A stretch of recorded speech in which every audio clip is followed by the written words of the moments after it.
Chapter start होते ही हम देखते हैं मोमो यहाँ पर सरपू को छोड़कर जाते रहती है और इतने में मोमो की नजर घड़ी पर जाती है। यहाँ पर हम घड़ी में देखते हैं जो कि 12 बजने वाले होते हैं, जिसको देखकर मोमो रुक जाती है और सोचती है अब मुझे बाहर नहीं जाना चाहिए।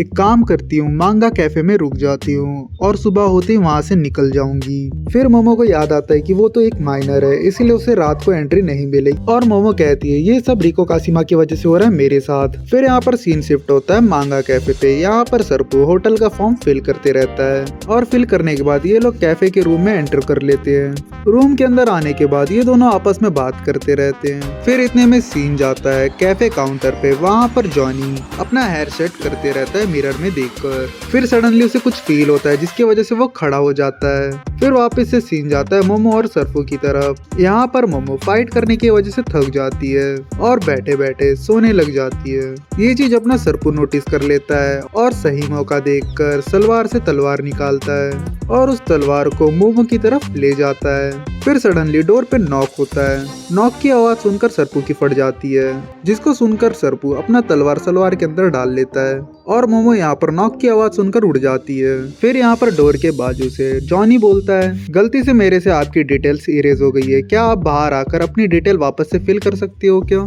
जॉनी की बात सुनकर मोमो यहाँ पर गुस्से में सरपू को बोलते रहती है तुमने क्या डिटेल भरना भूल गए थे क्या? और यही बात को लेकर इन दोनों के बीच में बहस होते रहता है। ये चीज अपना जॉनी सुन लेता है और कहता है क्या अंदर 2 लोग हैं? अगर है तो मुझे रूम चेक करना होगा, जल्दी रूम का डोर ओपन करो। जॉनी की बात सुनकर मोमो और सरपू दोनों डोर ओपन नहीं करते हैं, लेकिन यहाँ पर जॉनी खुद से डोर ओपन करने की कोशिश करता है, जिसको देखकर मोमो डोर पे हैंगर फंसा देती है।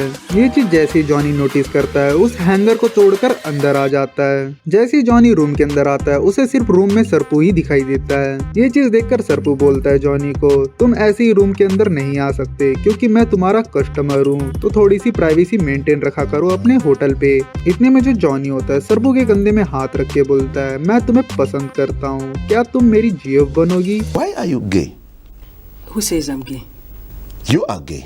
अगर तुम्हें ऐतराज ना हो तो क्या मैं तुम्हारा स्कर्ट चेक कर सकता हूँ? ये बात सुनकर सरपू बोलता है हाँ तुम देख सकते हो। जॉनी नीचे बैठकर मोमो का स्कर्ट पकड़ लेता है। ये चीज देखकर मोमो सरपू को बोलती है ये कोई मजाक करने का टाइम नहीं है सरपू, जल्दी कुछ करो। जैसे ये मोमो बोलती है जॉनी ये बात सुन लेता है और कहता है कि मुझे किसी लड़की की आवाज आई है अभी, वो भी तुम्हारे स्कर्ट के अंदर से। तो यहाँ पर सरपू बोलता है जॉनी को कि मैंने गलती से बॉम्ब ड्रॉप कर दिया है, लेकिन यहाँ पर जॉनी बोलता है मुझे तो कोई स्मेल नहीं आई। ये बात सुनकर सरपू बोलता है क्योंकि मैंने सारा गैस सूंघ लिया था।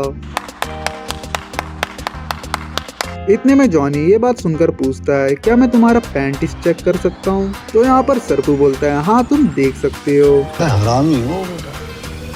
ये बातें सुनकर मोमो बोलती है रुक जा बेटा तेरे को देखती हूँ, ये चीज एक बार खत्म होने दो। जैसे यहाँ पर जॉनी मोमो का स्कर्ट पकड़ता है और सरपू को कहता है कि यहाँ पर 2 कपड़े कैसे हैं। इतने में यहाँ पर मोमो कुछ देखकर अपनी साइकिक पावर यूज करती है और जॉनी के पॉकेट से मिरर को लपेट कर निकाल लेती है, जिसकी वजह से जॉनी नॉर्मल हो जाता है और सरपू को सॉरी बोलते हुए वहाँ से चला जाता है। जॉनी के जाते ही मोमो सरपू को एक खींच कर मारती है।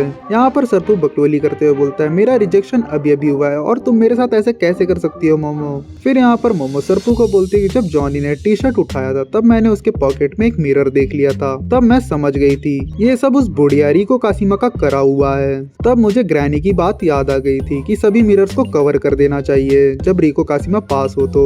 इतने में मोमो सरपू से पूछती है जब मैं तुम्हारे टी शर्ट के अंदर थी तब मुझे सलवार में तलवार नजर आया था, वो क्या चीज था सरपू? यहाँ पर सरपू हिंट देते हुए बोलता है क्या मोमो तुमने कभी किसी से प्यार किया है? तो यहाँ पर मोमो बोलती है क्या मतलब तुम्हारा? इतने में यहाँ पर सीन शिफ्ट होता है। यहाँ पर मोमो सरपू को लेकर घर जाती है। इतने में इनके सामने चीकू आ जाता है और मोमो को कहता है हम लोग परेशान हो गए थे, कल से तुम घर नहीं आए थे इसीलिए। तो यहाँ पर मोमो पूछती है क्यों क्या हुआ चीकू, तुम्हें भी मेरे श्राप के बारे में पता चल गया है क्या? तो चीकू बोलता है मैं यहाँ पर श्राप की बात नहीं कर रहा हूँ, यहाँ पर सभी पे अटैक हुआ है। इतने में मोमो रूम के अंदर जाती है जहाँ पर जाकर उसे जीजी और आयरा दिखते हैं। इन दोनों को देखकर मोमो शॉक हो जाती है। इतने में मिस्टर श्रिम्प मोमो को देखकर बोलता है, अच्छा हुआ तुम अभी भी सही सलामत हो। इतने में मोमो एक बॉडी देखकर उसके ऊपर से एक कपड़ा उठाती है। यहाँ पर हम देखते हैं एक ऑक्टोपस वाले एलियन की लाश पड़ी होती है, जिसको देखकर मोमो पूछती है कि ये क्या है। तो यहाँ पर श्रिम्प बोलता है, इस एलियन को ओकारू ने हराया था। जब लेकिन मुझे ये एलियन मिला था तब ये जिंदा था, लेकिन अब ये मर चुका है। और ये जितने भी एलियन स्पीसीज है ये लोग एक स्पेशल सूट पहनते हैं। मुझे लगता है वो बिना स्पेशल सूट के अर्थ पे सरवाइव नहीं कर सकते यहाँ के क्लाइमेटिक कंडीशंस को। इतने मोमो उसके सूट में हाथ डालकर वहाँ से वेमोला के जैसा वाला एक बॉल निकालती है और वो बॉल देखकर श्रिम्प से पूछती है ओकारून किधर है। तो यहाँ पर मिस्टर श्रिम्प बोलता है बाजू वाले रूम पे है ओकारून। तो यहाँ पर मोमो ओकारून को देखने जाती है और वहाँ पर वो वेमोला को देख लेती है। वेमोला को देखकर मोमो उसे धक्का मारकर ओकारून को चेक करती है। तो यहाँ पर मोमो ओकारून को देखकर अपसेट हो जाती है।